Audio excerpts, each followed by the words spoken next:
आएगी। ऐसा तो नहीं कि मेरे जीवन में मृत्यु नहीं आएगी। और जिस जीवन दान की बात कर रहे हैं, मेरे सामने आप स्वयं खड़े हो, जिसका नाम लेने में भी कष्ट पड़ता है, व्यक्ति उसका नाम का स्मरण नहीं कर सकता है, आज वही स्वयं प्रभु मेरे सामने खड़े हैं। और मेरे जीवन में मृत्यु मेरे पास है। ऐसी मृत्यु को छोड़ करके मैं जीवन दान को कैसे प्राप्त करूं? क्योंकि जीवन का सही अर्थ क्या होता है? जीवन में 4 पदार्थ को प्राप्त करना जीवन का सही अर्थ है। धर्म, अर्थ, काम और मोक्ष, ये जीवन के 4 पदार्थ है। जटायु ने बड़ा ही विस्तार से भगवान को समझाया कि प्रभु, धर्म की दृष्टि से अगर देखा जाए तो सबसे बड़ा धर्म क्या है? सबसे बड़ा मनुष्य का धर्म क्या है? तो गोस्वामी जी कहते हैं, परहित सरस धर्म नहीं भाई।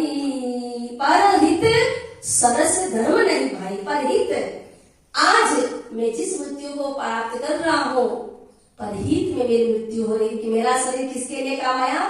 परहित के काम के लिए। मैंने पर उपकार के लिए मेरा शरीर मैंने खोया। मेरा शरीर किसमें लगा? तो कि परहित में लगा। तो धर्म की दृष्टि जाए तो सबसे श्रेष्ठ मेरा शरीर है, क्योंकि मेरा शरीर परमात्मा के लिए लगा है।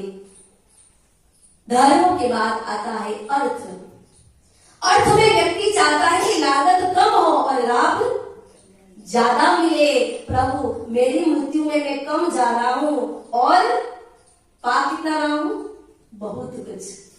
मृत्यु में कम मतलब मैं कम आयु में मेरी मृत्यु तो हो रही है, लेकिन इसके पीछे मुझे जो लाभ हो रहा है, आपके दर्शन का लाभ, आपकी गोदी में मुझे जो आनंद मिल रहा है, आपका दर्शन लेकर के मेरी मृत्यु हो रही है, इससे बड़ा मेरा जीवन में लाभ और क्या हो सकता है? काम की दृष्टि से जटायु कहता है, प्रभु, काम की दृष्टि से अगर आप चाहते हो तो कामी व्यक्ति चाहता है कि सुंदर रूप मिले, और मुझे तो, मैं तो करूपा हूं, मेरा कोई रूप नहीं है, लेकिन आपका रूप में पाकर के प्रभु मुझे और क्या कामना होगी? सबसे काम की इच्छा करने वाला तो मैं हूं कि मुझे आपके रूप के दर्शन मुझे हो रहे, आपके रूप को मैंने अंदर मेरे हृदय में बसाया है। इससे बड़ा सौभाग्य मेरा और क्या हो सकता है?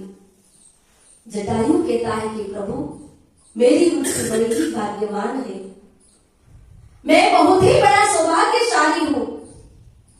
धर्म, अर्थ, काम और मोक्ष की बात प्रभु आप कर रहे हो, तो लोग तो कहते हैं कि रावण तो मरने के बाद मुक्ति को प्राप्त किया।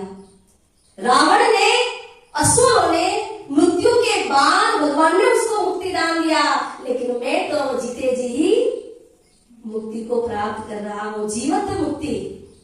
रावण तो ऐसा अभागा था, उसकी मृत्यु हो गई तो कहते हैं कि जिसके घर में किसी व्यक्ति की मृत्यु हो जाए तो लोग ये सोचते हैं कि भाई हमारे जो स्वजन है उसको बड़े ही अच्छे से उसके सबको सजाया जाए और बच्चे अच्छे ढंग से, सम्मान से उसको अर्थी को ले जाया जाए।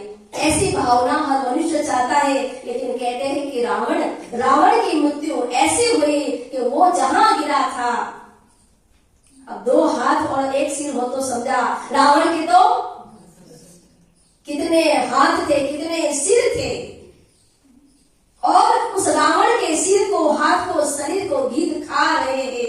ऐसी मृत्यु तो रावण की हुई। लेकिन कहते हैं वो तो मृत्यु के बाद भगवान ने उसको मुक्त किया, भगवान की दया से वो मुक्त हुआ। लेकिन प्रभु, मैं तो जिंदा हूं, अभी मैं मृत्यु को प्राप्त नहीं हुआ हूं, और जीते जी मैं तो जीवत मुक्ति को प्राप्त करता। मुक्ति और जीवत मुक्ति 2 प्रकार की मुक्ति है। एक मुक्ति मरने के बाद होती है, और जो जीते जी मुक्ति को प्राप्त करना मतलब अंत समय में प्रभु के नाम का सुमिरन, अंत समय में उनके दर्शन लेकर के पाकर के जब व्यक्ति मृत्यु को प्राप्त करता है, उस व्यक्ति को जीवत मुक्ति कहा गया। भगवान, मैं तो जीते जी ही मुक्ति को प्राप्त कर रहा हूं। इसीलिए जटायु की आंख में आंसू नहीं है, वो हंस रहा है, क्योंकि सबसे ज्यादा लाभ जटायु सोचता है कि मुझे मिल रहा है प्रभु, और भगवान को देखो तो भगवान रो रहे हैं, उसे दुख हो रहा है कि मेरा जटायु जिसको पीड़ा है वो दुख से भगवान दुखी है, लेकिन भक्त के आंखों में हंसी है। क्यों? क्योंकि वो देख रहा है कि वो भले रो रहे हैं लेकिन सारी दया तो उसकी मेरे ऊपर हो रही है। जो दया दृष्टि करने वाले स्वयं आज मेरे नयन के सामने खड़े हैं और मैं मृत्यु को पा रहा हूं, इससे बड़ा सौभाग्यवान मृत्यु किसकी हो सकती है। इसलिए प्रभु मुझे जीवन दान नहीं चाहिए। उधर रावण तो अमर होने के लिए चाहता था, लेकिन भगवान तो उसको जीवन दान देने के लिए चाहते। फिर भी जटायु कहते प्रभु इस शरीर को मैं एक तो मुक्त हो जाऊंगा, काल गति से मुक्त हो जाएगा मेरा शरीर, तो प्रभु मैं अब कहाँ जाऊंगा। तो कहते भगवान ने सारूप्य मुक्ति जटायु को प्रदान की।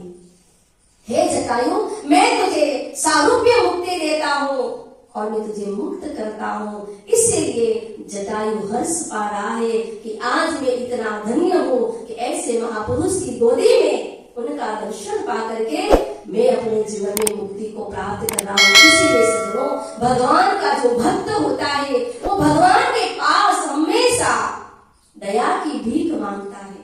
वो भगवान से और कुछ नहीं मांगता है। भगवान को ये कहता है कि प्रभु बिना इच्छा के तो सब कुछ मिल ही रहा है, लेकिन बिना इच्छा की दया सबको प्राप्त नहीं होती है।